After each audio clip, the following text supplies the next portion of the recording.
இந்த காலை வேளையிலும் தேவனுடைய கிருபை நம்மோடு கூட இருந்து இம்மட்டுமாக நம்மை தாங்கி ஏந்தி சுமந்து வந்த தேவன் நல்லவன். அவர் செய்த உபகாரங்கள் ஏராளம் எண்ணி முடியாதது. நன்றி சொல்லி தேவனை ஆராதிக்க முடியா கூடி வந்திருக்கிற நம்முடைய கூடுகை கர்த்தர் ஆசீர்வதிக்க முடியா. நன்றியோடு கூட எல்லாரும் கர்த்தரை சோத்திரிப்போம். சோத்திரம் ஆண்டவரே, சோத்திரம் சோத்திரம் சோத்திரம் சோத்திரம் சோத்திரம். Glory, glory, glory. Hallelujah, hallelujah. Thank you, Holy Spirit. பரலோக பிதாவே, அன்பின் தகப்பனே, இந்த காலை வேளைக்காய் நன்றியோடு துதிக்கிறோம். இன்றைக்கும் எங்கள் ஆராதனை இடத்துல உயர வேண்டுமே. நீர் எங்கள் ஆராதனை சுகந்த வாசனையாய் முகரும்படியாய் ஜெபிக்கிறோம். இந்த ஆராதனைக்கு விரோதமான எல்லா தடைகளே சுபின் நாமத்தில் விலகி போகட்டும். தேவ பிரசன்ன தேவ ஆவியானவர் எங்கள் மத்தியில் அசைபாட வேண்டும். இந்த ஆராதனை கூடம் நிரம்ப ஆண்டவரே ஷகினா மகிமையினால ஆண்டவரே இந்த இடத்தை நிரப்ப வேண்டும் என்று ஜெபிக்கிறோம். உம்முடைய நாமத்தை நாங்கள் மகிமைப்படுத்த ஆண்டவரை இணைந்து சேர்ந்து ஆராதிக்க கர்த்தருடைய நாமத்தை உயர்த்த கூடி வந்திருக்கிறோம். ஆண்டவரே எங்கள் ஆராதனுடைய ஒவ்வொரு பகுதி கர்த்தர் ஆசீர்வதியும். துதி ஆராதனை, பாடல் ஆராதனை, சங்கீதம், சாட்சி, கர்த்தருடைய வார்த்தை ஒவ்வொன்றை கர்த்தர் பொறுப்பெடுக்க வேண்டுமா ஜெபிக்கிறோம். ஆண்டவரே விசேஷித்த கிருபை எங்களோடு இருக்கட்டும். உடைய நாமத்தை நாங்கள் மகிமைப்படுத்த கிருபை தார். இயேசுவின் நாமத்தில் பிதாவே, ஆமென். பாடல் ஆராதனையை தொடர்ந்து சுகன் மோசஸ் நடத்தும். கர்த்தருடைய நாம ஸ்தோத்திரம். வனாந்திர யாத்திரையில் களைத்து நான் சோர்ந்து போன நேரங்களில் என்ற பாடலை பாடி உற்சாகமாக கரங்களை தட்டி பாடுவோம். 1256 பாடல் எண்.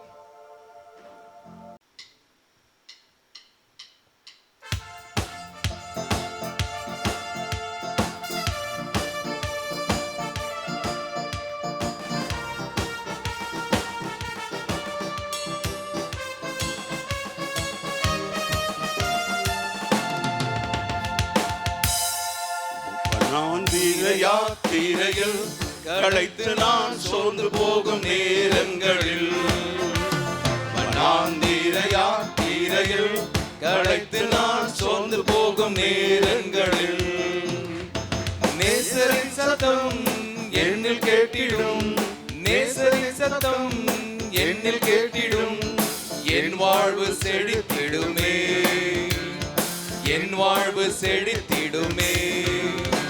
வனாந்திர யாத்திரையில் களைத்து நான் சோர்ந்து போகும் நேரங்களில், வனாந்திர யாத்திரையில் களைத்து நான் சோர்ந்து போகும் நேரங்களில், செங்கடல் எதிர்த்து வந்து பங்கம் வந்திடாமல் அங்கு பாதை ஒன்று கண்ணில் தெரியுதே, செங்கடல் எதிர்த்து வந்து பங்கம் வந்திடாமல் அங்கு பாதை ஒன்று கண்ணில் தெரியுதே.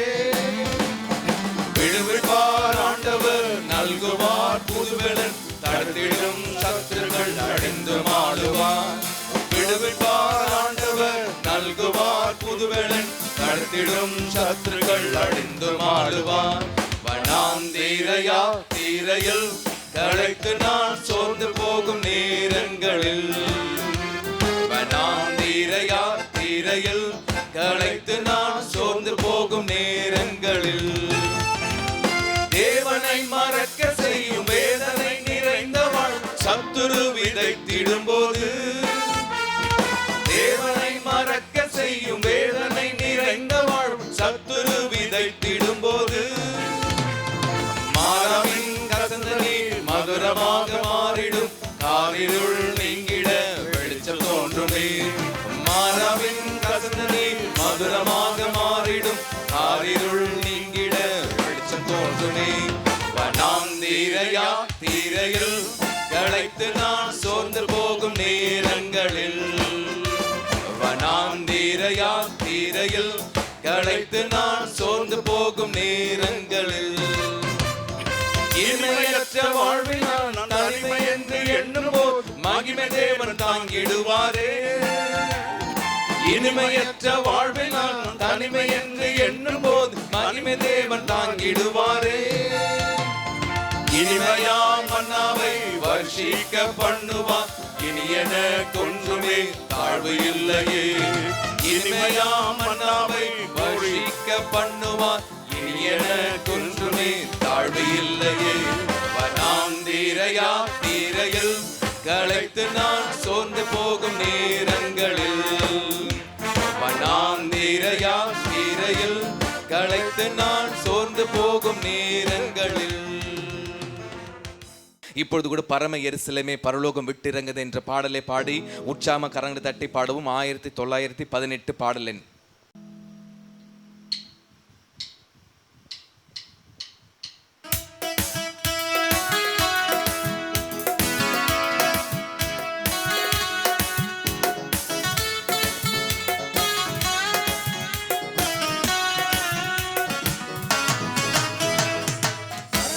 எருசலேமே பரலோகம் விட்டிறங்குதே, அலங்கார மணவாட்டியா அழகாக ஜொலித்திடுதே. ஒரு விசை கூட. பரம எருசலேமே பரலோகம் விட்டிறங்குதே, அலங்கார மணவாட்டியா அழகாக ஜொலித்திடுதே.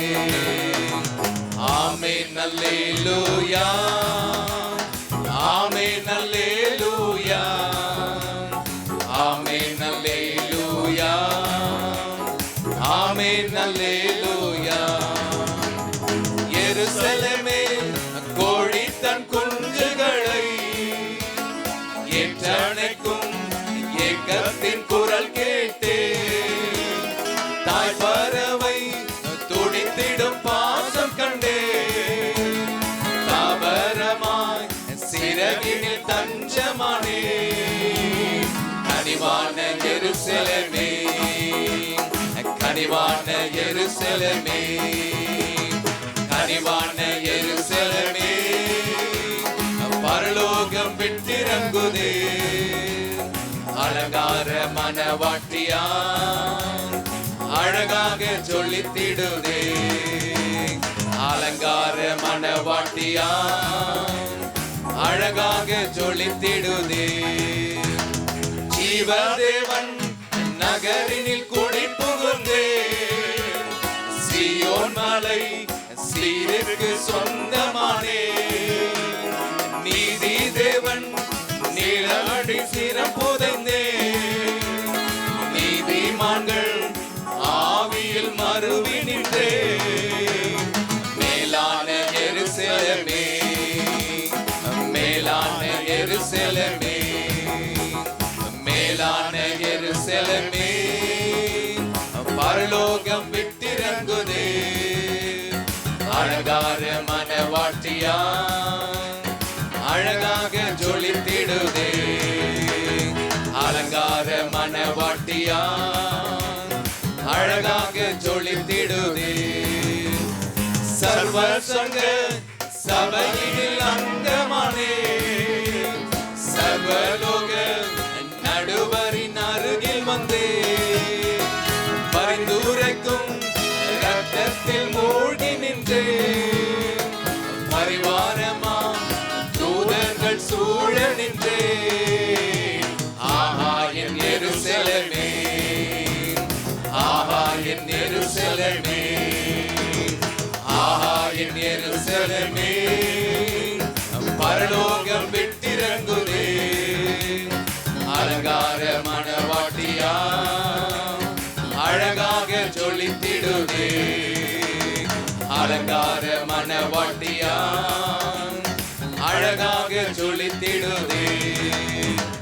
விடுதலையே விடுதலை விடுதலையே, லோகமதின் மோகத்தில் விடுதலையே, நானே என்னும் சுயவாழ்வில் விடுதலையே, நாதனில் வாழ்வதால் விடுதலையே.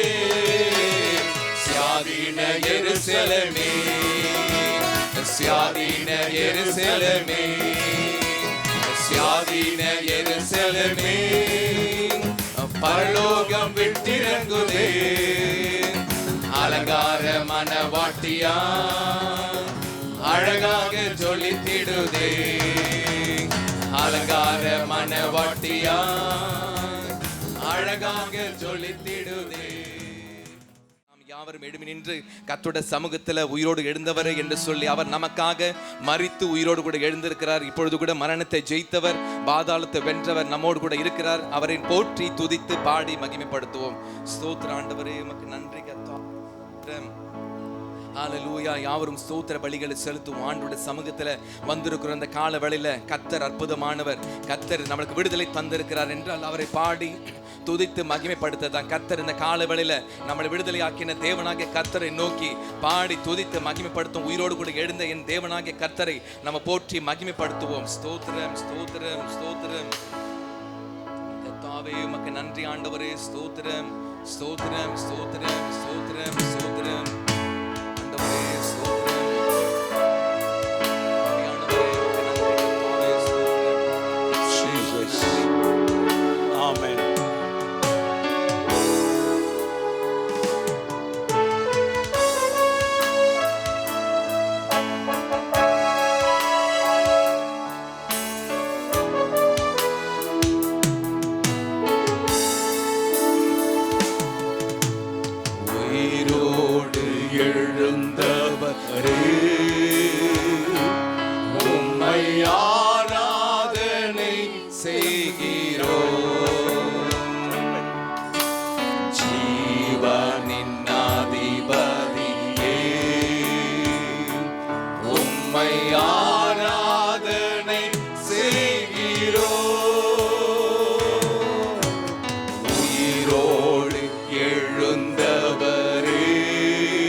கரங்களை தட்டி ஆண்டவரை மகிமைப்படுத்துவோம்.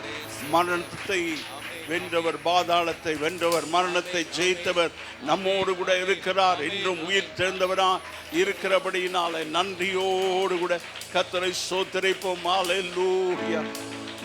இன்றைக்கும் அந்த உயிர் தெழுதலின் வல்லமையினால தேவன் நம் ஒவ்வொருவரையும் நிரப்பும்படியா அப்படியே கரங்களை உயர்த்தி, ஆண்டவரே ஒரு புதிய அபிஷேகம். ஆண்டவர், அன்றைக்கு என் ஆண்டவராகிய இயேசு உயிர் தெழுந்த போது அவர்கள் அவரை கண்டுகொள்ள முடியவில்லை.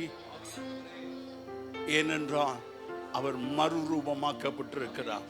உலகத்தில் வாழ்ந்த கிறிஸ்துவாய் அல்ல, மறுரூபமாக்கப்பட்டவர்.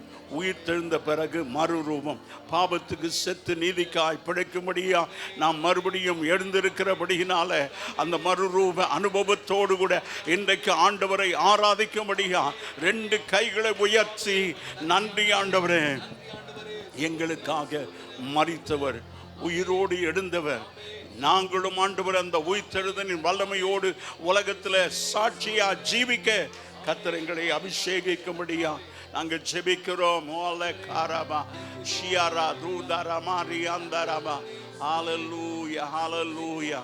அவர் உயிர்த்தெழுந்து அவர் பிதாவினிடத்துக்கு ஏறி போனார். சிங்காசனத்தில் வீற்றிருக்கிறவரா அவர் அங்கே காணப்படுகிறார். மரணத்தை ஜெயித்தார். ராஜாதி ராஜனா, கர்த்தாதி கர்த்தாவ, தேவாதி தேவனாய் சிங்காசனத்தில் வீற்றிருக்கிற அந்த தேவனை மகிமைப்படுத்தி எல்லாரும் கரங்களை தட்டி, எஸ் லார்ட், ஓ ஹalleluya, ஹalleluya, ஹalleluya. நன்றி, ஸ்தோத்திரம். Thank you Jesus.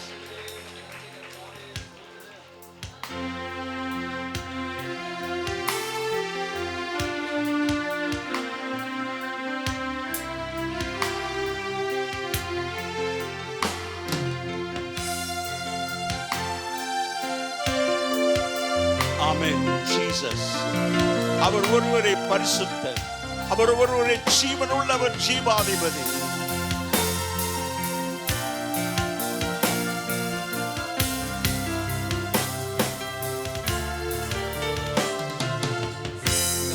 வசனத்தில் வீற்றிருக்கும்.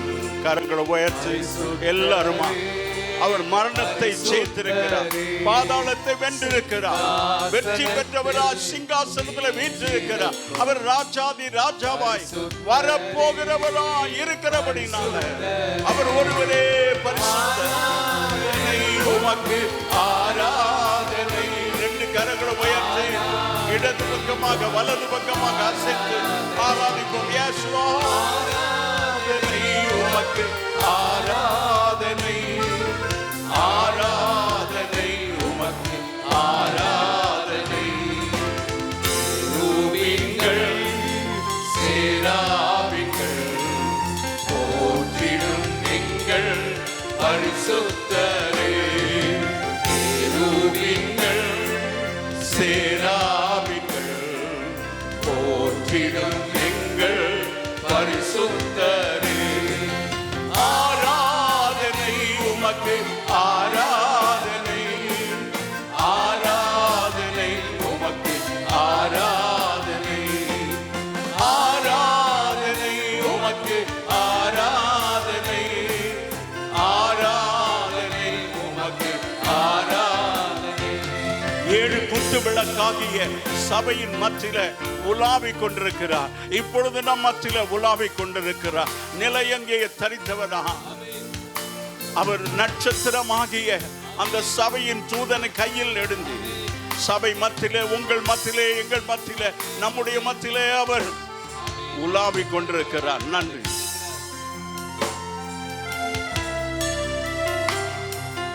குத்து விளக்கின் மத்தியிலும் உலாவிடும் எங்கள் பரிசுத்தரே. குத்து விளக்கின் மத்தியிலும் உலாவிடும் எங்கள் பரிசுத்தரே. ஆராதனை உமக்கு, ஆராதனை, ஆராதனை உமக்கு, ஆராதனை, ஆராதனை உமக்கு, ஆராதனை,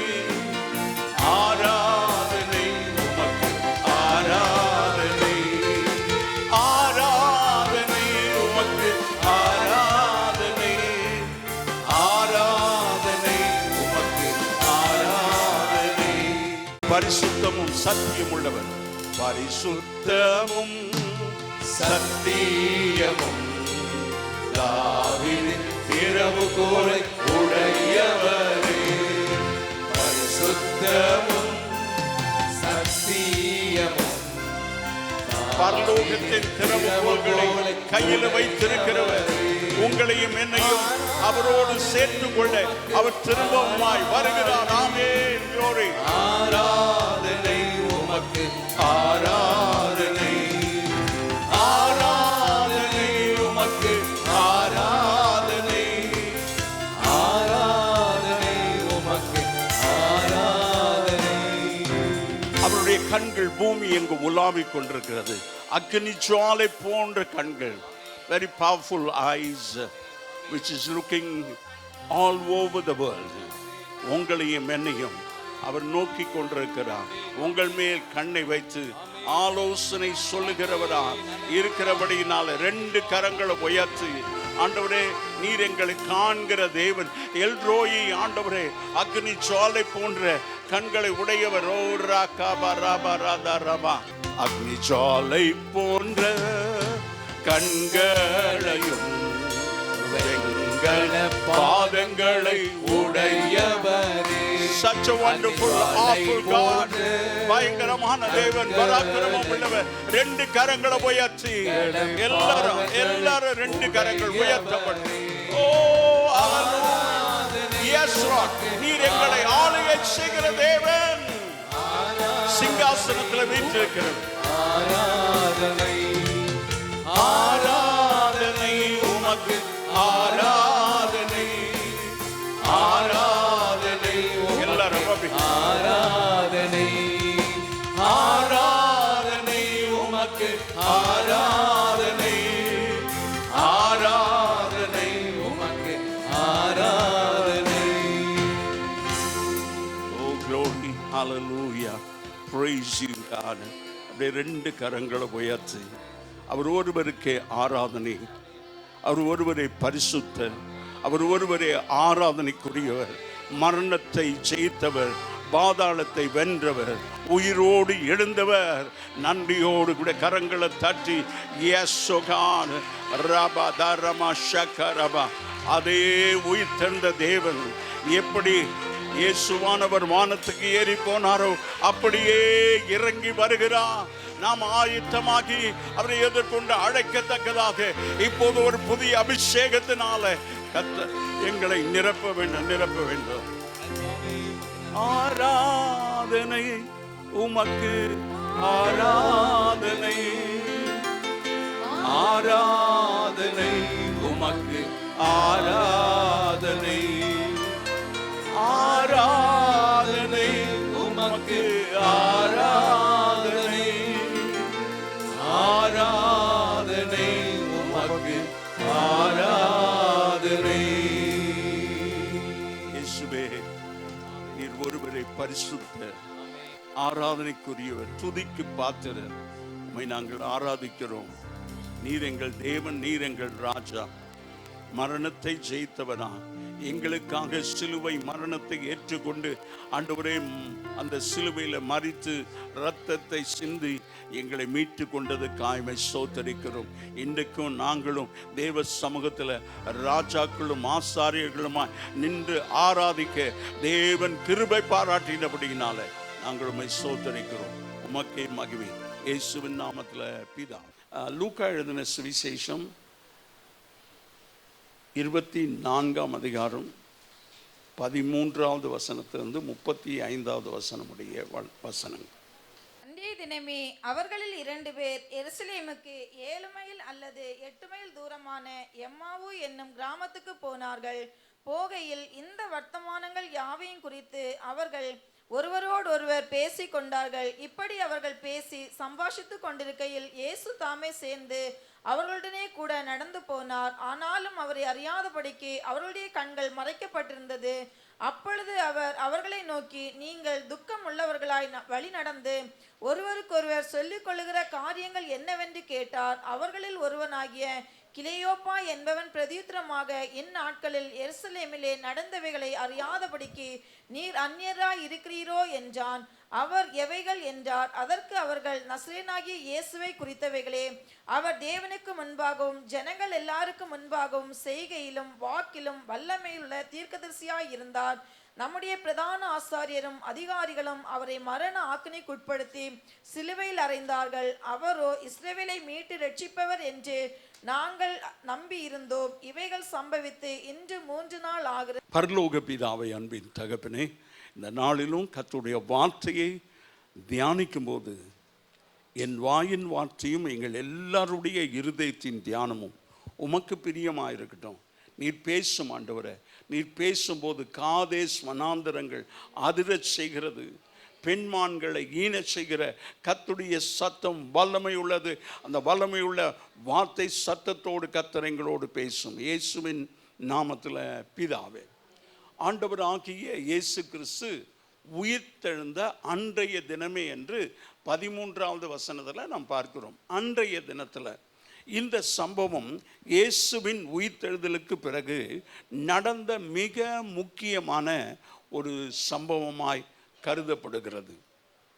உலகம் முழுசும் இயேசு உயிர்த்தெழுந்தார் என்று தெரியும். ஒரு ஆமேன்னு சொல்லிடுவோம். எப்படி தெரியும்? இங்கே நாம் தியானிக்க போகிறோம். சபை, நீங்களும் நானும் தான் அவர் உயிர்த்தெழுந்தாருன்னு போய் சொல்லணும் உலகத்திற்கு.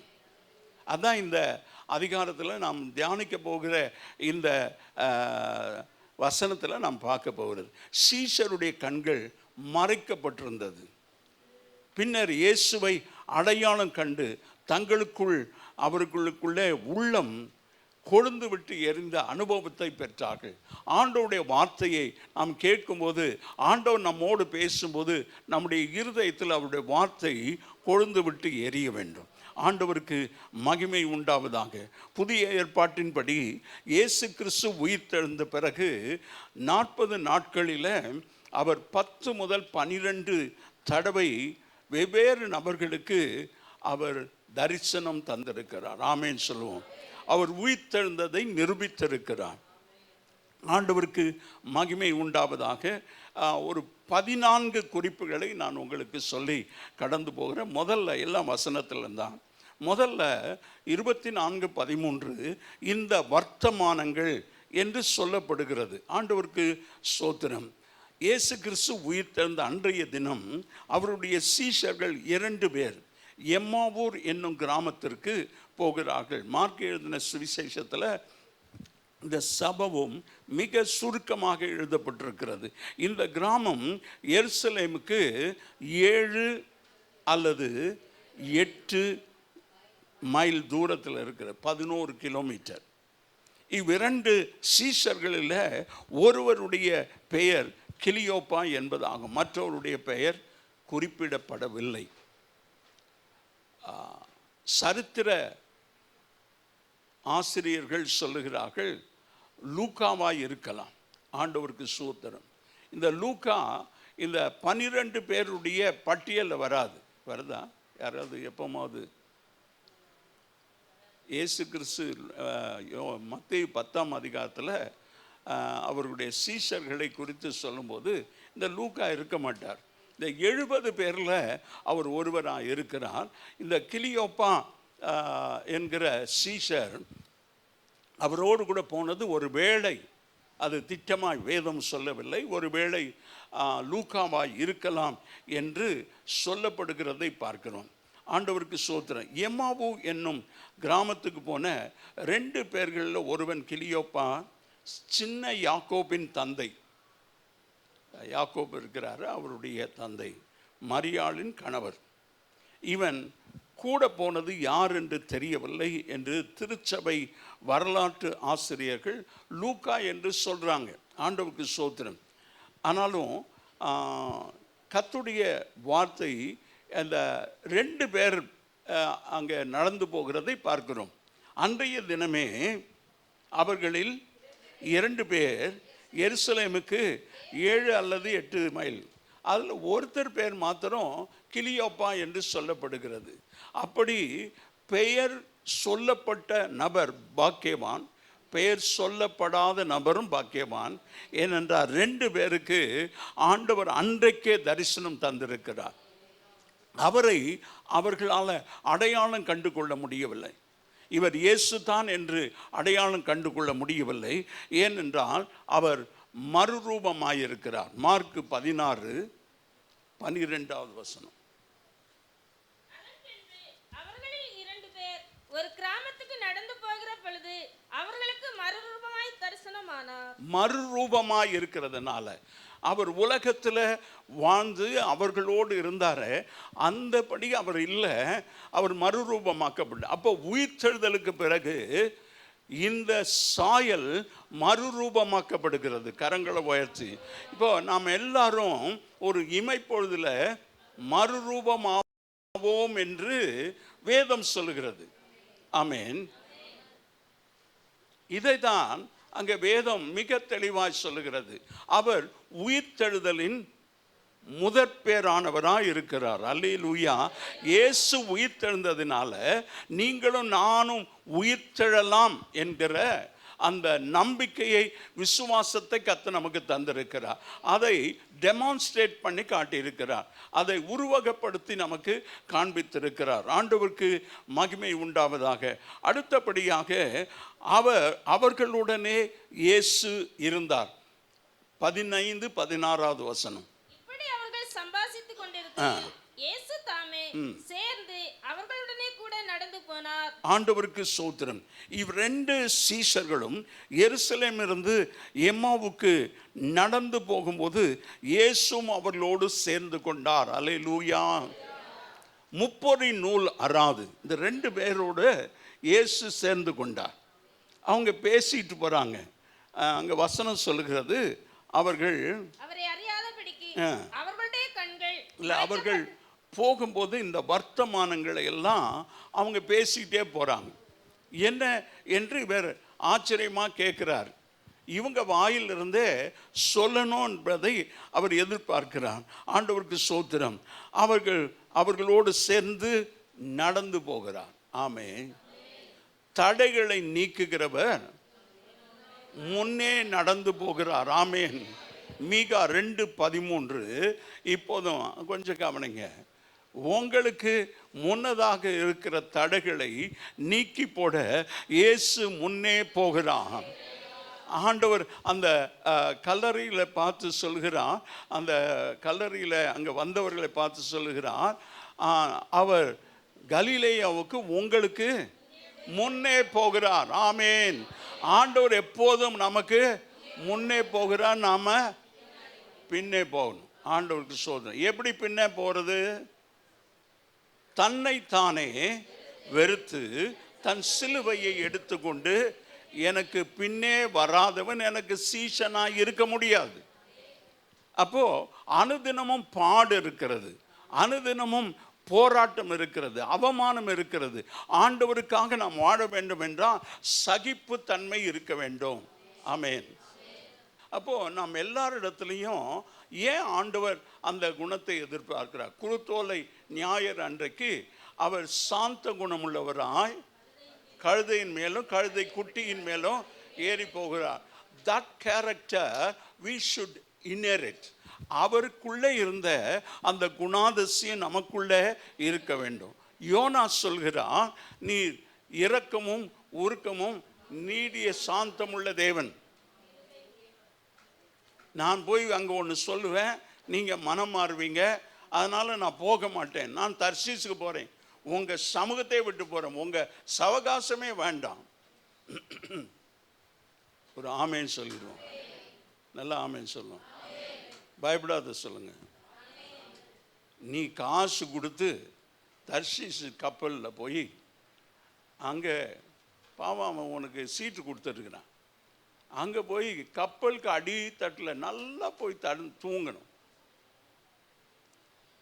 நீதாயா பிரச்சனை. அந்த கப்பலுக்கு அடித்தட்டில் அவர் போய் தூங்கும்போது கடல் கொந்தளிக்கிறது, காற்று வீசுகிறது, அவர்களால் கப்பல் கவிழ்ந்து போகுமோ என்ற பயம் மாலுமிக்கு வருகிறது. இவ என்ன செய்யறதுன்னு தெரியல. அந்த சரக்கு எல்லாம் பிரச்சனைக்குரியவனா மாறாத. ஆண்டுடைய don't run against God's will.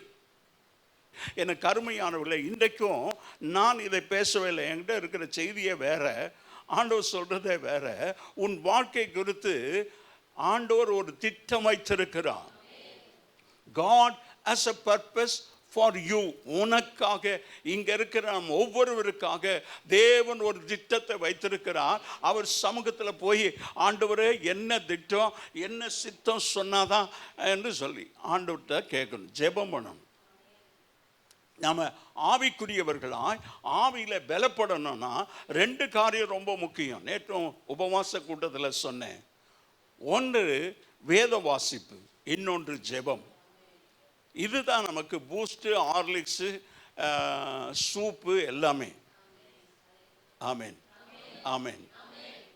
இந்த வார்த்தை இல்லைன்னா நமக்கு பலன் இல்லை.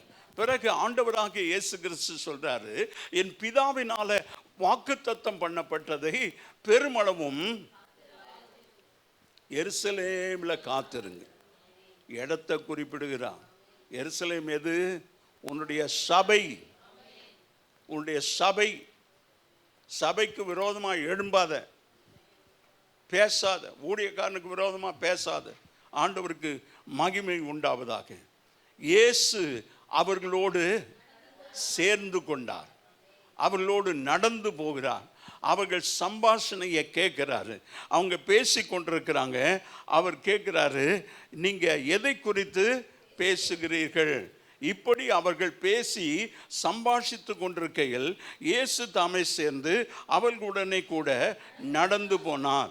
ஆனாலும் அவரை அறியாதபடிக்கு அவருடைய கண்கள் மறைக்கப்பட்டிருந்தது. அந்த மறுரூபம் ஆன பிறகு அது வேற சாயல், இயேசுதான் வேற சாயல். மரியாள் அவருடைய தோட்டக்காரன் என்று நினைத்து, என் ஆண்டவருடைய சரீரத்தை நீர் எடுத்து கொண்டு போனது உண்டானால் எனக்கு சொல்லு, நான் போய் எடுத்துக்கிறேன். எங்கே வச்சுட்ட சொல்லு. ஆண்டவருக்கு சோத்திரம். இவர்கள் எல்லாருமே இயேசு கிறிஸ்து உயிர்த்தெழுந்து விட்டார், ஆனாலும் அந்த பயம் அவர்களுக்குள்ளே இருக்கிறது. ஆண்டவருக்கு சோத்திரம். அவர்களுடனே சேர்ந்து நடந்து போகிறார். இவர்கள் இருவரும் இயேசு கிறிஸ்துவை பற்றிய வர்த்தமானங்கள் யாவையும் பேசி சம்பாஷித்து கொண்டு போகிறார்கள். ஆமென். Do we talk about the power of Jesus? ஆண்டவராகிய இயேசு கிறிஸ்துவின் வல்லமையை குறித்து நாம் பேசுகிறோமா? ஆண்டவருக்கு சோத்திரம். இப்போ ஆண்டவராகிய இயேசு கிறிஸ்து உயிர்த்தெழுந்தார் என்பதை குறித்து இவர்கள் பேசி கொண்டிருக்கிறார்கள். ஆனால் இயேசு கிறிஸ்துவை அவர் அந்நியர் என்று நினைத்து கொண்டு, யாரோ ஒருத்தர் நம்ம போகிறோம், நம்ம கூட ஒருத்தர் சேர்ந்துக்கிட்டா நமக்கு நல்லது தானே, அப்படி பேசிக்கிட்டே போகலாம். ஆனால் அவர் பேசலை, இவங்க பேசுகிறாங்க, இவங்க பேசுகிறத கேட்குறோம். நாம் இங்கே இருக்கிற எல்லாரும் நிறைய பேசுவோம். ஒரு ஆமேன் சொல்லுவோம். நம்ம எல்லாரும் நிறைய பேசுவோம். தேங்க்யூ, காட் பிளஸ் யூ, ஒத்துக்கிட்டீங்க இதை. ஆனால் இயேசுவை குறித்து பேச மாட்டோம். அவங்க இயேசுவை குறித்து தான் கடைசி மட்டும் அந்த எம்மா ஊருக்கு போகிற வரைக்கும் பேசிக்கொண்டே இருக்கிறார்கள். இவர் கேட்குறாரு, நீங்கள் எதை குறித்து பேசிக்கொண்டு? இயேசு கிறிஸ்து ஒரு அந்நியரை போல நடந்து போகிறார். அவர்கள் போகும் ஊருக்கே இயேசு கிறிஸ்துவும் அவர்களோடு நடந்து போகிறார். தங்களோடு பிரயாணத்தில் இன்னொருத்தர் துணையாக வருவது அவங்களுக்கும் சந்தோஷமாக இருந்தது. ஆண்டவருக்கு சோத்திரம். இந்த 2 சீஷர்கள் இயேசு கிறிஸ்துவை பற்றி தான் பேசி கொண்டு போகிறார்கள். ஆமேன், ஆமேன். யாரெல்லாம் இயேசு கிறிஸ்துவின் சீஷர்கள்? நான் டெர்மினாலஜியை மாற்றிட்டேன். முந்தையெல்லாம் என்ன கேட்பேன்? விசுவாசி என்று கேட்பேன். நீங்கள் விசுவாசி அல்ல, நீங்கள் சீஷர்கள் ஆக்கப்பட்டிருக்கிறீங்க. சீஷர்கள் ஆக்கப்பட்டவர்கள் என்ன பண்ணணும்? மற்றவர்களை சீஷராக்க வேண்டும். சீஷர்களைத்தான் கர்த்தர் உலகத்தின் கடைசி பரியந்தம் போய் எல்லாரையும் நீங்க சீஷராக்குங்கள், நான் உங்களுக்கு போதித்த யாவையும் அவர்கள் கை கொள்ளணும். If at all you live for Jesus, it should cost something. நீங்கள் இயேசுவுக்காக வாழ வேண்டும் என்றால் அதற்கு கிரயத்தை செலுத்த வேண்டும். கரங்களை உயர்த்தி ஆமென் சொல்வோம். ஆண்டவருக்கு ஸ்தோத்திரம். அவர் எங்கே இருக்கிறார் என்று தெரியவில்லையே என்று இவ்விருவரும் சம்பாஷணை பண்ணி கொண்டிருந்தார்கள். இவர்கள் யாரை பற்றி பேசுகிறார்களோ என்று இயேசு கிறிஸ்துவே இப்போது அவர்களை தேடி வந்திருக்கிறார், அவளோடு கூட இருக்கிறார். அவரை தேடுகிறவர்கள் அவரோடு கூட வருகிறார் என்பதை அவர்கள் அறியவில்லை. அப்போது அவர்கள் கேட்குறாங்க, நீர் யாரை பற்றி பேசுகிறீர் என்று கேட்கிறார்கள். அவங்க கேட்குறாங்க, உங்களுக்கு தெரியாதா? நீ அந்நியரா? உலகத்துக்கே தெரியும், எருசலேமில் எல்லாருக்கும் தெரியும். ஆண்டவரை அறிந்தவனுக்கு தெரியும், அறியாதவனுக்கு தெரியும், யூதனுக்கு தெரியும், யூதன் அல்லாதவனுக்கு தெரியும், எல்லாருக்கும் தெரியும். நீ மாத்திரம் யார்? அந்நியரா?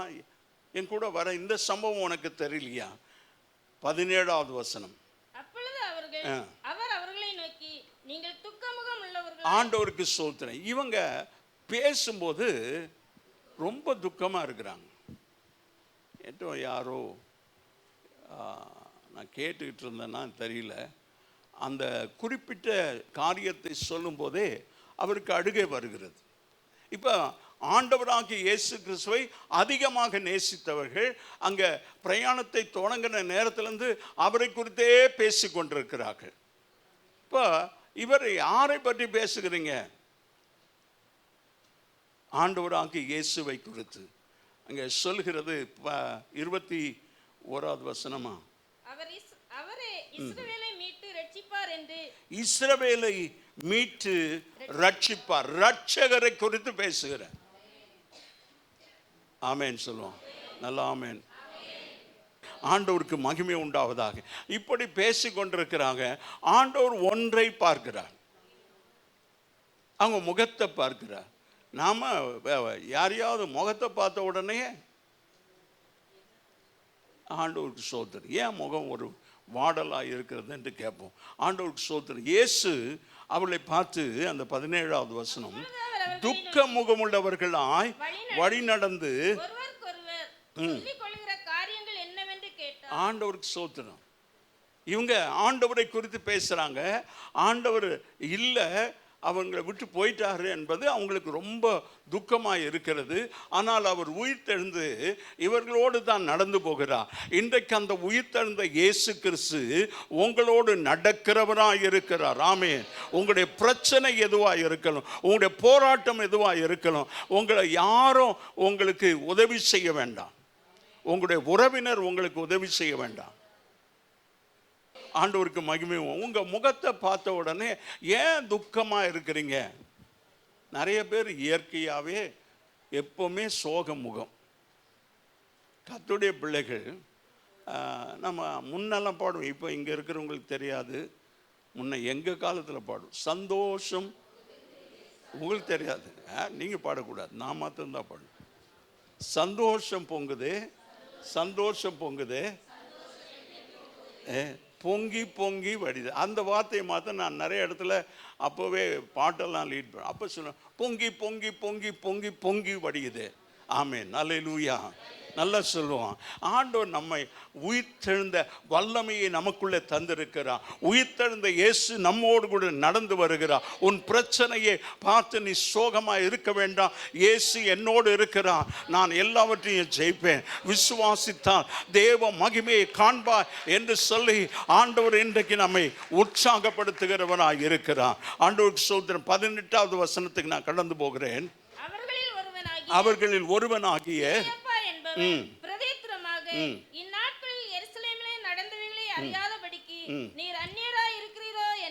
ஆண்டவருக்கு மகிமை உண்டாவதாக.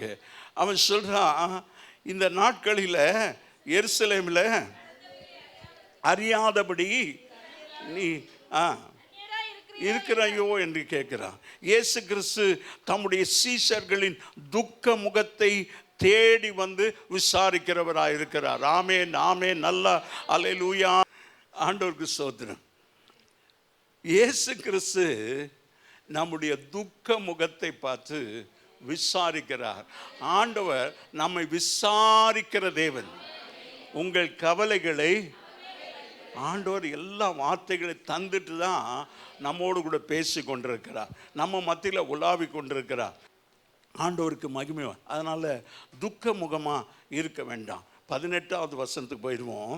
அவர்களில் ஒருவனாகிய கிலியோப்பா என்பவன் பிரதியுத்தரமாக, இந்த நாட்களில் எருசலேமில் நடந்தவைகளை அறியாதபடிக்கு நீர் அந்நியராய் இருக்கிறீரோ என்றான். ஆண்டவருக்கு ஸ்தோத்திரம். நீங்கள் ஒருவருக்கொருவர் சொல்லிக் கொள்கிற காரியங்கள் என்ன என்று இயேசு தம்முடைய சீஷர்களிடத்தில் கேட்கிற போது, சீஷர்கள் ஒருவனின் நாட்களில் எருசலேமில் நடந்தவைகளை நீர் அறியாதிருக்கிறீரா? அவரை பற்றி தான் நீ பேசிட்டு இருக்கிற. My dear church, please talk about Jesus. ஆண்டவரை குறித்து பேசுவோம், ஏராளமாக பேசுவோம், தாராளமாக பேசுவோம். நம்மை கர்த்தர் ஆசீர்வதிப்பார். வெட்கப்படாதபடி இயேசுவை உயர்த்தி காண்பிப்போம். ஆண்டவருக்கு ஸ்தோத்திரம். இப்போ இயேசு கிறிஸ்துவின் சீஷர்கள் மிகுந்த ஆபத்தில் இருக்கிறார்கள். யூதருடைய ஆலோசனை சங்கத்தான் இயேசு கிறிஸ்துவை சிலுவையில் அறைந்து கொண்டு போட்டார்கள். இனிமேல் அவர் சீஷர்களை கொண்டு போடுவதற்கு வகை தேடலாம், சீஷர்களையும் கொண்டு போடலாம். அதனால தான் சொல்கிறான், நீயும் அவர்களில் ஒருவன், உன் பேச்சும் கலிலேயனு போல இருக்குது. எனக்கு தெரியாதுவா. இயேசு கிறிஸ்துவை அந்நியர் என்று நினைத்து அவருக்கு தன்னுடைய ஆண்டவராகிய இயேசு கிறிஸ்துவை அறிவிக்க கிலியோப்பா முன் வருகிறான். அவருக்கே இயேசுவை பற்றியே கிலியோப்பா சொல்றான். ஆண்டவருக்கு ஸ்தோத்திரம். இயேசு கிறிஸ்துவை பற்றி யாரும் அறியாமல் இருப்பதற்கு கிலியோப்பாவுக்கு வேண்டுமென்று இயேசு கிறிஸ்து சீஷர்களுக்கு கற்றுக் கொடுக்கிறார்.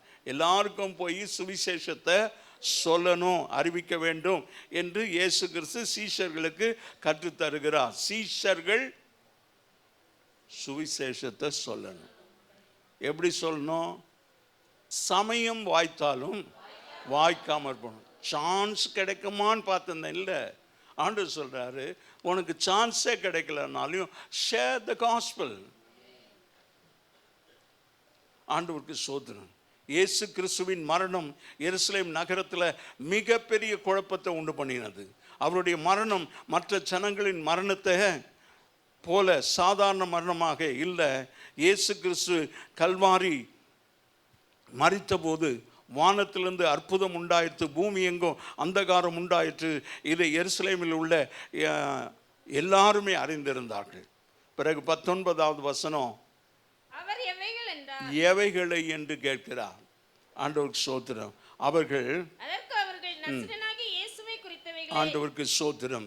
எவைகளை என்று கேட்டான். அவன் நசரேயனாகிய இயேசுவை குறித்தவைகளே என்று சொல்லுகிறதையும் பார்க்கிறோம். 20வது வசனம், நம்முடைய பிரதான ஆசாரியரும் அதிகாரிகளும் அவரை மரண ஆக்கினைக்கு உட்படுத்தி சிலுவையில் அறைந்தார்கள். அவரே இஸ்ரவேலை மீட்டு இஸ்ரவேலை யாரை குறித்து பேசுற? எவைகளை குறித்து பேசுகிற? இஸ்ரவேலை மீட்டு ரட்சிக்கிற மேசையாவை தாயா அவங்க கொண்டு போட்டாங்க. அவர் ரட்சிப்பவர் என்று நாங்கள் நம்பியிருந்தோம். இவைகள் சம்பவித்து இன்று 3 நாள் ஆகிறது. ஆண்டவருக்கு ஸ்தோத்திரம். ஆனா 13வது வசனத்தில் என்ன வாசிக்கிறோம்? அன்றைய தினமே. இப்ப என்ன சொல்றாங்க? இவைகள் சம்பவித்து அப்படின்னா என்ன? 3வது நாள் இயேசு உயிர் தெழுந்தார். ஆண்டவருக்கு ஸ்தோத்திரம். இஸ்ரவேலை ரட்சிக்கிறவர், நம்மையும் ரட்சிக்கிறவர். 22, ஆனாலும் எங்கள் கூட்டத்தை சேர்ந்த சில ஸ்திரீகள் அதிகாலமே கல்லறையிடத்திற்கு போய் அவருடைய சரீரத்தை காணாமல் திரும்பி வந்து அவர் உயிரோடு இருக்கிறார் என்று சொன்ன தேவதூதரை தரிசித்தோம் என்று சொல்லி எங்களை பிரமிக்க பண்ணினார்கள். ஆண்டவருக்கு ஸ்தோத்திரம். அவர் உயிரோடு இருக்கிற பார்த்துட்டு வந்து எங்களுக்கு சொல்றாங்க. பார்த்தவங்க, அனுபவித்தவங்க அமைதியா இருக்கணும். ஆண்டவருக்கு ஸ்தோத்திரம். மலை, குன்று, பள்ளத்தாக்கு எல்லாம், காடு, மேடு, பட்டி, தொட்டி எல்லாம் போய் சொல்லணும். 24:25 வாசிப்போம். அப்பொழுது எங்களில் சிலர் கல்லறையின் இடத்திற்கு போய் ஸ்திரீகள் சொன்னபடியே கண்டார்கள், அவரையோ காணவில்லை என்றார்கள். அப்பொழுது அவர் அவர்களை நோக்கி, தீர்க்கதரிசிகள் சொன்ன யாவையும் விசுவாசிக்கிறதற்கு புத்தி இல்லாத மந்த இருதயம் உள்ளவர்களே. ஆமென். புத்தி இல்லாத என்று சொல்லும்போது அவர்கள் துன்மார்க்கர்கள் என்னும் அர்த்தத்தில் சொல்லவில்லை. அவங்க சீஷர் தான். they are still disciples, they are still talking about Jesus. ஆனா அவங்கள பார்த்து, ஆமா, இங்க கூட நிறைய பேரை பார்த்து ஆண்டவர் அப்படிதான் சொல்றார், அவர்கள் பலவீனமானவர்கள் என்பது இயேசு கூறிய வார்த்தையின் பொருளாகும். இவர்கள் புத்தி இல்லாதவர்களாய் இருக்கிறதுனால விசுவாசத்துல மந்த குணமுள்ளவர்களா இருக்கிறாங்க. நான் சொல்ல மாட்டேன்பா, ஆமென். மந்த குணம், விசுவாசத்துல மந்தம். ஆண்டவருக்கு ஸ்தோத்திரம். வேகமா நாமும் அப்படி வேத வாக்கியங்களை பல முறை படிக்கலாம். எத்தனை முறை படித்தாலும் வேத வாக்கியத்தை புரிந்து கொள்ள வேண்டும். ஆமென். எல்லா தீர்க்க தரிசனங்களையும் நாம் விசுவாசிக்க வேண்டும். தேவனுடைய மகிமையும் தேவனுடைய ராஜ்யத்தின் மகத்துவத்தையும் யூதர்கள் விசுவாசித்தார்கள். புறஜாதிகள் மத்தியில் இந்த காரியங்களை அவர்களை மேன்மைப்படுத்தி, அதனால் யூதர்கள் மேசையாவை அவருடைய பாடுகளை அவங்க விசுவாசிக்கலை. ஆண்டவருக்கு ஸ்தோத்திரம். 26வது வசனம், பாடுபடவும் மகிமைப்படவும் வேண்டும், மகிமையில் பிரவேசிக்க வேண்டும். கிறிஸ்து இவ்விதமாய் பாடுபடவும் மகிமையில பிரவேசிக்க வேண்டிய என்று ஆண்டவர் அவர்களிடத்தில் பேசிக்கொண்டே இருக்கிறார். In turn God is talking to them. இயேசு அவர்களோடு பேசி கொண்டிருக்கிறார். நீங்கள் மௌனமாக இருந்தாலும் ஆண்டவர் நம்மோடு பேசுவார், விசனமாக இருந்தாலும் ஆண்டவர் நம்மோடு கூட பேசுவார். 27வது வசனம், மோசே முதலிய சகல தீர்க்கதரிசிகளும் எழுதிய வேத வாக்கியங்கள் நிறைவேறினது. ஆமென். சகல தீர்க்கதரிசிகள், ஆதியாம் தொடங்கி வெளிப்படுத்தல் வரைக்கும் எழுதப்பட்ட தீர்க்கதரிசிகள், அந்த தீர்க்க தரிசனம் நிறைவேறி கொண்டு வருகிறதை நாம் பார்க்கிறோம். ஆண்டவருக்கு மகிமை உண்டாவதாக. 28, 29, அத்தருணத்தில் தாங்கள் போகிற கிராமத்துக்கு சமீபமானார்கள். அப்பொழுது அவர் அப்புறம் போகிறவர் போல் ஆமென், ஆமென். இப்பவும் அவரை யாரும் தெரில. அவர் கண்டுபிடிக்கிறாங்களான்னு பார்க்கறதுக்கு எல்லாரும் இப்படி போகிறாங்க. அவர் திரும்பி இப்படி போகிற மாதிரி அப்புறம் போகிறவர் போல. எத்தனை பேருக்கு அந்த பாட்டு தெரியும்? அதனால தான் ரொம்ப நல்ல சத்தமாக அப்புறம் போகிற போல காணப்பட்டாலும் நல்ல நிறைய தடவை கேட்குறீங்க. அதனால ரொம்ப ஈஸியாக வருது. அப்படி காண்பிக்கிறாராம். அப்போ உடனே அவங்க சொல்றாங்க, அவர்கள் அவரை நோக்கி, நீர் எங்களுடனே தங்கீரும், சாயங்காலம் ஆயிற்று, பொழுதும் போயிற்று என்று அவரை வருந்தி கேட்டுக்கொண்டார்கள். அப்பொழுது அவர் அவர்களுடனே தங்கும்படி உள்ளே போனார். கரங்களை உயர்த்தி ஒரு ஆமேன் சொல்லு. நல்ல ஆமேன். நீங்க வருந்தி கூப்பிட்டா தான் வருவார். நீங்கள் என்னிடத்தில் ஒன்றும் கேட்கவில்லை, கேளுங்கள், அப்பொழுது உங்கள் சந்தோஷம் உங்க துக்கம் முகமாய் இருக்க மாட்டீங்க, உங்கள் சந்தோஷம் நிறைவாய் இருக்கும். ஆண்டவருக்கு ஸ்தோத்திரம். அவரை வருந்தி கேட்டுக்கொண்டார்கள். எனக்கு அருமையான கர்த்தருடைய பிள்ளைகளே, ஆண்டவரை அறியாத, ஏற்றுக்கொள்ளாத, இன்னும் விசுவாசிக்காத, இன்னும் ஞானஸ்நானம் பெறாத, ரட்சிக்கப்படாத இருக்கிற நீங்கள், இயேசுவே என் உள்ளத்தில் வாரும் என்று வருந்தி கேட்டால் அவர் வருவார். ஆண்டவருக்கு மகிமை உண்டாவ. 30வது வசனம், அவர்களோடு அவர் பந்தி இருக்கையில் அவர் அப்பத்தை எடுத்து ஆசீர்வதித்து, அவங்க கூப்பிட்டாங்க, அவங்க சாப்பிட்றாங்க. சாப்பிடும்போது அவங்க வீட்டில் இவருக்கு சாப்பாடு கொடுக்குறாங்க. இவர் அப்பத்தை எடுத்து ஆசீர்வதித்து அதை பிடிக்கும்போது அவருடைய கண்கள் திறக்கப்படுகிறது. அல்லேலூயா. ஞானஸ்நானம் பெற்ற ஒவ்வொருவனும் கர்த்தருடைய பந்தியில் பங்கு பெறணும், பயத்தோடு பங்கு பெறணும். அபாத்திரமாக பங்கு பெற்றால் சிலர் வியாதிப்பட்டிருக்கிறாங்க, நித்திரையும் அடைந்திருக்கிறாங்க. ஆண்டவருக்கு ஸ்தோத்திரம். அவர்கள் பந்தி இருக்கையில் அவர் அப்பத்தை எடுத்து ஆசீர்வதித்து அதை பிட்டு அவர்களுக்கு கொடுத்தார். அதாவது 5 அப்பத்தை 2 மீனை ஆசீர்வதித்தார். ராபோஜன் அன்னைக்கு அவர் அப்பத்தை எடுத்து ஆசீர்வதித்தார். ஆண்டவருக்கு ஸ்தோத்திரம். இப்போ 32வது வசனம், அப்பொழுது அவர்கள் ஒருவரை ஒருவர் நோக்கி, வழியிலே அவர் நம்முடனே பேசி, ஆண்டவர் இவ்வளோ நேரம் நம்மோடு கூட பேசி கொண்டார். எவ்வளோ தூரம்? கிலோமீட்டர் 11 கிலோமீட்டர் பேசிட்டு வந்திருக்கிறாரு. இப்போ வீட்டுக்கு போயிட்டு அப்போ அவரை அவங்க அறியாது இருந்தார்கள். அவருடைய கண்கள் மறைக்கப்பட்டிருந்தது. அவர் மறுரூபம் மாற்றப்பட்ட நிலைமையில் இருந்தார்.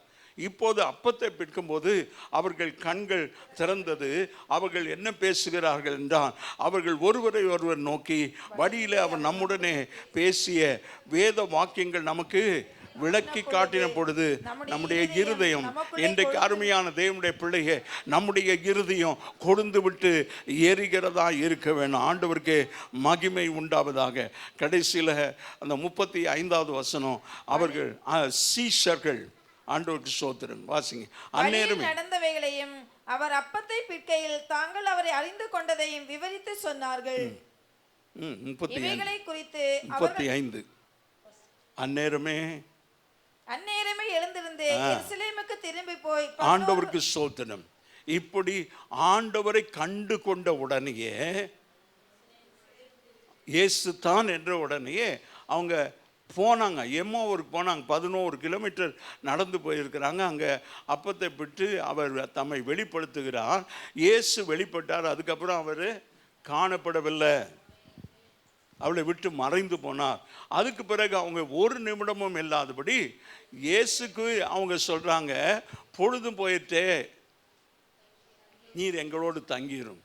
இப்போ ராத்திரி சாப்பிட்டு முடிஞ்ச பிறகு அவங்க சாப்பிடக்கூட இல்லை, அப்படியே விட்டுட்டு மறுபடியும் போய் அந்நேரமே அவர்கள் திரும்பி அவர்களோடு இருந்தவர்களும் கூடி இருக்க கண்டு கர்த்தர் மெய்யாகவே உயிர்த்தெழுந்து சீமோனுக்கு தரிசனமானார். ஆமென், ஆமென்.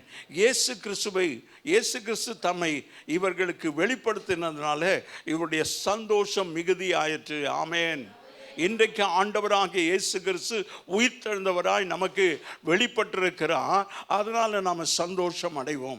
ஆண்டவருக்கு ஸ்தோத்திரம். இவர்கள் போஜன பந்தியை கூட நிறைவு செய்யாத மனம் இல்லாமல் அவர்கள் போஜ பந்தினி இருக்கும்போதே எழுந்திருந்து போகிறார்கள். இது சாயங்காலமான வேளையாக இருக்கிறதாய் இருந்தாலும் அவர்கள் உடனடியாக எருசலேமுக்கு போகிறார்கள். இயேசு கிறிஸ்துவை தங்கள் கண்களால் பார்த்து அவரை கிறிஸ்து என்று அறிந்திருக்கிறார்கள். இந்த நற்செய்தியை மற்ற சீஷர்களுக்கு உடனடியாக அறிவிக்க வேண்டுமென்று புறப்பட்டுறாங்க. சாப்பிடல, அப்படியே விட்டுட்டாங்க. இதுதான் முக்கியமான செய்தி. இன்றைக்கி ஆண்டவர் நமக்கு சாப்பிடலனாலும் பரவாயில்ல, போய் சொல்லுவோம். இது இன்றைக்கு முக்கிய செய்தி. இதை உடனே உலகத்திற்கு சொல்ல வேண்டிய கடமை சபையாகிய நமக்கு இருக்கிறது. கரங்களை உயர்த்தி ஒரு அல்லேலூயா சொல்லுவோம். ஆண்டவருக்கு மகிமை உண்டாவதாக. அவர் அப்புறம் போகிறவர் போல காணப்பட்டாலும், ஐயரே நீர் எங்களோடு வாரும், தங்கியரும் என்று கேட்டார்கள். அவருடைய கண்கள் திறக்கப்பட்டது. இயேசுவை அறிந்து கொண்ட பிறகு அவர்கள் கொஞ்சமும் தாமதிக்காதபடி மற்ற சீஷர்களுக்கு எருசலேமுக்கு போய் அங்கே சொல்லுகிறார்கள். ஆண்டவருக்கு ஸ்தோத்திரம். ஆண்டவராகிய இயேசு உயிர்த்தெழுந்தார். அந்த எம்மாவூர் சீஷர்களோடு பேசும்போது அவருடைய இருதயம் கொழுந்து விட்டு எரிந்தது போல இன்றைக்கு நம்முடைய இருதயம் கொழுந்து விட்டு எரிய கர்த்தர் நமக்கு உதவி செய்ய முடியும். கண்களை மூடி செபிப்போம். பரலோக பிதாவே, அன்பின் தகப்பனே, இந்த நாளிலும் கர்த்தாவே உம்முடைய கிருபை எங்களோடு கூட இருந்தது. ஆண்டவராகிய இயேசு கிறிஸ்து உயிர்த்தெழுந்த அன்றைய தினமே ஆண்டவரை எம்மாவூருக்கு போகிற சீஷர்களோடு கூட நீர் ஆண்டவரே அவர்களோடு சேர்ந்து கொண்டீர். ஆண்டவரே, இந்த வர்த்தமானங்களை அவர்கள் பேசின போது ஆண்டவரே அவர்கள் உடனே இயேசு சேர்த்து கொண்டார். அவர் அந்நியராய் இருக்கிறார்கள் என்று நினைத்தார்கள். இயேசு அவர்களை பார்த்து, எவைகளை குறித்து நீங்கள் பேசுகிறீர்கள்? அவர்கள் பதில் சொல்லுகிறார்கள், இஸ்ரவேலை மீட்டு ரட்சிக்கிறவர் இரட்சகர் என்றார்கள். ஆண்டவருக்கே மகிமை. இன்றைக்கும் எங்களுடைய கண்கள் திறக்கப்பட்டு எங்களுடைய இருதயத்தில் கொழுந்து விட்டு எரிகிற அனுபவத்தோடு எருசலேமில் உள்ள சீஷர்களுக்கு அவர் சொன்னது போல நாங்கள் இன்றைக்கு உலகத்தில் போய் சுவிசேஷத்தை சொல்ல எங்களுக்கு கிருபை தாரும். இந்த வசனத்தை ஆசீர்வதித்து கேட்ட எங்கள் ஒவ்வொருவருக்கும் ஆசீர்வாதமாக இருந்தபடியினால் உம்மை ஸ்தோத்திரிக்கிறோம். உமக்கே மகிமை. இயேசுவின் நாமத்தில் பிதாவே. என் ஆத்துமாவே கர்த்தரை ஸ்தோத்திரி, என் முழு உள்ளமே அவருடைய பரிசுத்த நாமத்தை ஸ்தோத்திரி. என் ஆத்துமாவே கர்த்தரை ஸ்தோத்திரி, கர்த்தர் செய்த சகல உபகாரங்களை மறவாது. ஆமென். நம்முடைய கர்த்தராகிய இயேசு கிறிஸ்துவினுடைய கிருபை, பிதாவாகிய தேவனுடைய அன்பு, பரிசுத்த ஆவியானுடைய ஐக்கியம், சமாதானம் வழி நடத்தும் நம் அனைவரோடு, நம்முடைய குடும்பங்களோடு இன்றும் என்று கர்த்தருடைய வருகை மட்டும் நிலைத்திருப்பதாக. ஆமென். அல்லேலூயா, அல்லேலூயா, அல்லேலூயா. கர்த்தர் உங்களை ஆசீர்வதிப்பாராக.